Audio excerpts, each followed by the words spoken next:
I'm so fresh, man.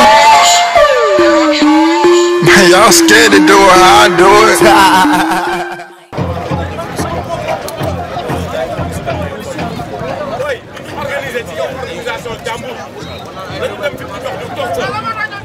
Pour une première journée, c'est réussi, même si l'organisation a souffert de l'indiscipline de nombreux motards dimanche dernier aux alentours du stade Léopold Sédar Senghor qui abritait les premières compétitions des deux roues scooters.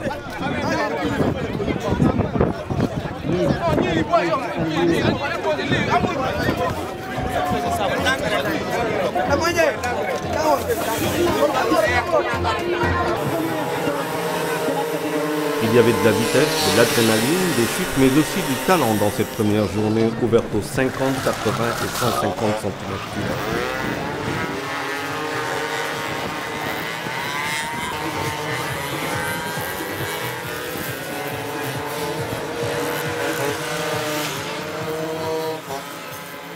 Une première journée dominée par le harangue de 50 cm3, Modulo et Moustapha Diouf qui lui s'est illustré sur le 80 cm3.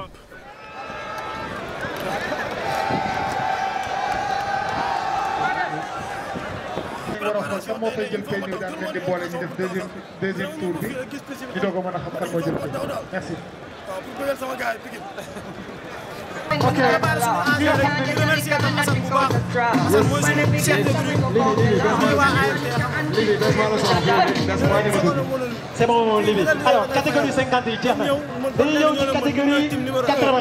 Mais s'il vous plaît, 80. Reconnaissance des lieux, mais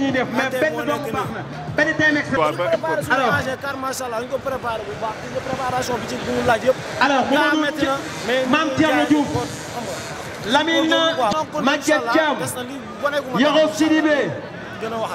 Fort remarqué pour ses motos vertes, l'écurie de Hassan Ndiaye d'Abadakhé a dominé les débats dans la catégorie des 50 cm3. Passionné d'abord de vélo avant de passer à la moto, Hassan Ndiaye regrette l'absence de circuit sécurisé. Le pionnier qui a appelé au calme et à la retenue avant la compétition et au micro de IGFM.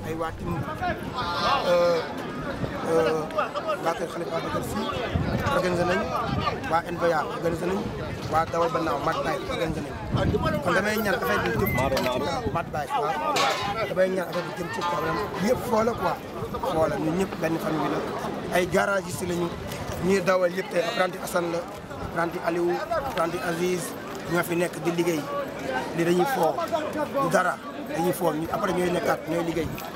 D'où te vient cette passion de la moto? Passion bi depuis tout petit daan benn kër bu ma doon defee mécanique apprentissage mécanique famille Thiam à Dieuppeul foofu laa commencé suivre ay compétition cyclisme début bi vélo laa commencé ay casquette vélo laa suivre ñoom xaalis def cyclisme ma dugg ci cyclisme bi après cela commencé ay championnat local bi gagné finalement ma ñëw ubbi sama garage jël samay boy créé benn team bu mag sama team je l'ai créé en 2008 mooy premier team à Dakar tey boo gisee team yi yëpp c'est grâce à moi maa fi créé team ba léegi dama leen jàngal yoonu expert mécanique bi ma créé team créé sama couleur personnel mooy vert fluo bi vert bi au début ay engins yu bleu blanc la doon defar may jël vert bi di ko utiliser comme décor mais chaque fois si ma ñëwee si piste bi damay remarqué ne vert bi moo ëpp reflet finalement ma utiliser ko te couleur la boo xam ne am na mbóot yi nekk si biir yoo xam ne après dañ ko gën a leeral jeunes yi tey dañu bëggee cascade wala course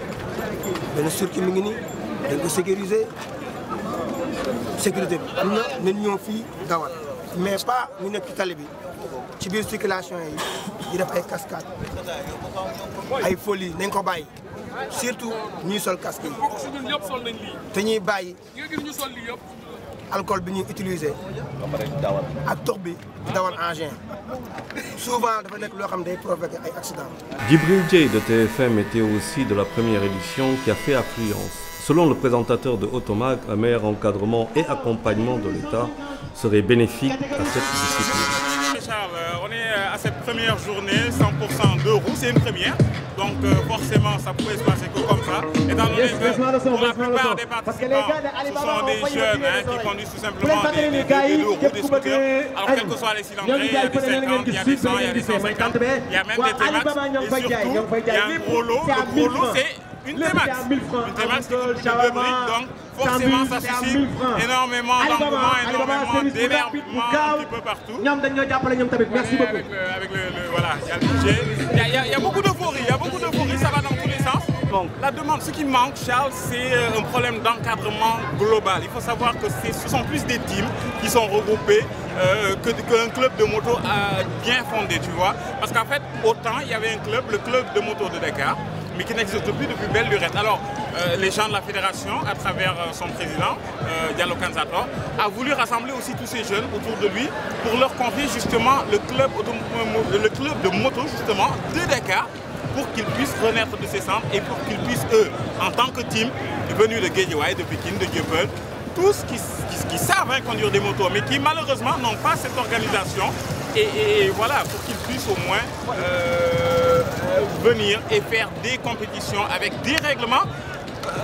Aujourd'hui, il y a un problème d'organisation et c'est malheureux parce que, regardez l'engouement. Je m'y attendais parce que ce n'est pas la première fois que je viens sur cette esplanade du stade de Léopold Senghor. Si vous vous rappelez, Automac a suivi depuis 3 ans, nous suivons tout ce qui se passe ici et c'est la 4e course de moto qui s'organise ici. C'est vrai qu'aujourd'hui, elle est de plus grande envergure parce qu'il faut savoir que les organisateurs, à savoir Aziz Badian, du team WKAS, a quand même mis tout en œuvre pour communiquer 2 mois à l'avance. C'est pour ça que vous voyez aujourd'hui, il y a énormément d'engouement. Ça fait des mois qu'ils préparent leur moto, tous ces pilotes-là. Alors, ce qui manque, c'est peut-être une organisation. Vous verrez aujourd'hui les hommes en vert que vous avez pu voir aujourd'hui, ce sont les gars de l'ASCOM. Ce sont les commissaires de piste qui sont censés réguler toute cette organisation. Malheureusement, ils ne sont pas assez nombreux. Il y a forcément et surtout énormément à donner à ces jeunes parce qu'ils en veulent et puis il n'y a plus trop de distractions aujourd'hui à Dakar. Qu'est-ce que vous avez? Vous avez les boîtes de nuit, vous n'avez rien d'autre. Il y a la plage, il y a les boîtes de nuit et c'est tout. Des motards, il y en a des centaines, il y en a des milliers au Sénégal.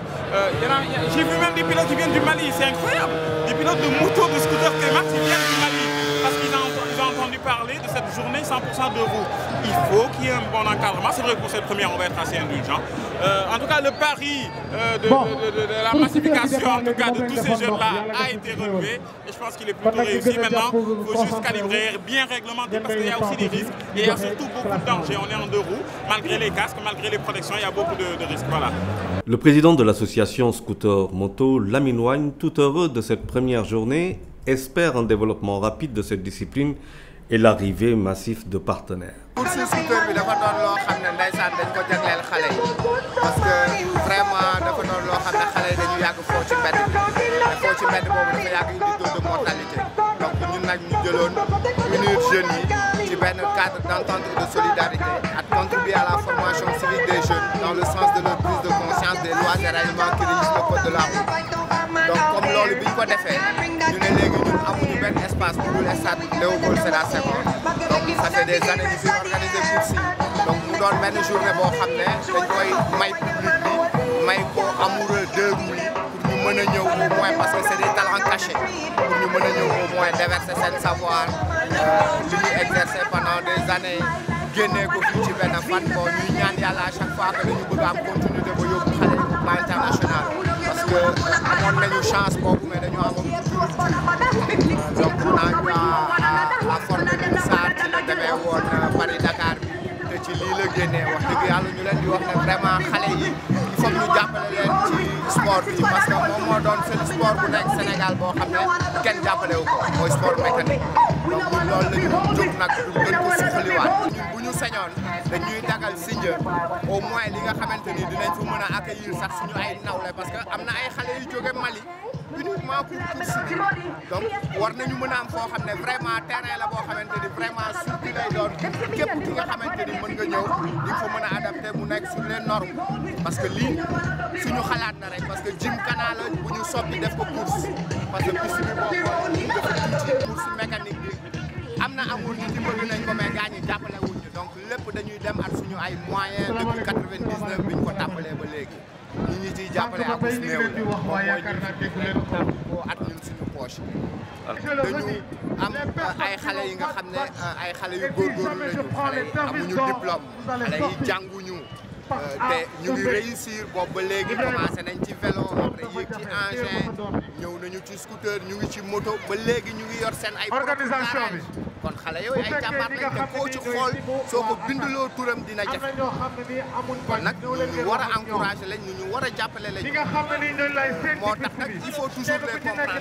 parce que dafa am loo xam ne nit ki comprendre yow jiite yow yaay apaisé wu man moo tax yàlla may ma leen dirigeante boobu parce que dama xam yan nit laa amal affaire moo tax ma comprendre leen vraiment di leen aider te vraiment c'est des jeunes qui le méritent.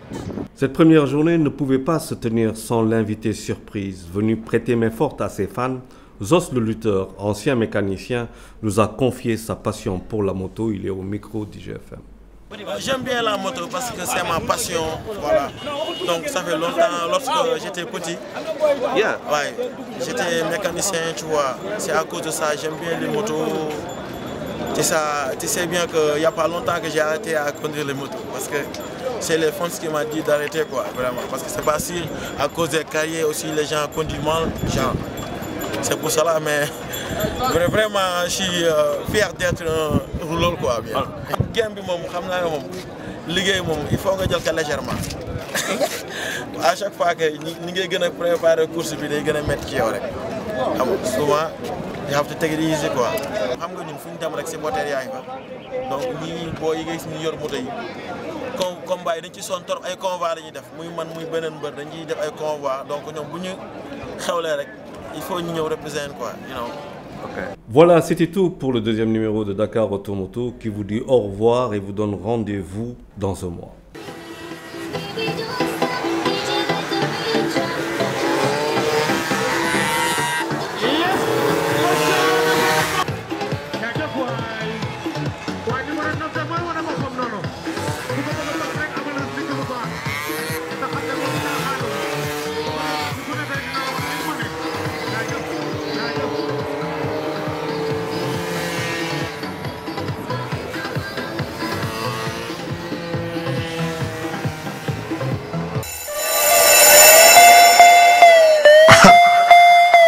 I'm so fresh, man. Man, y'all scared to do it how I do it.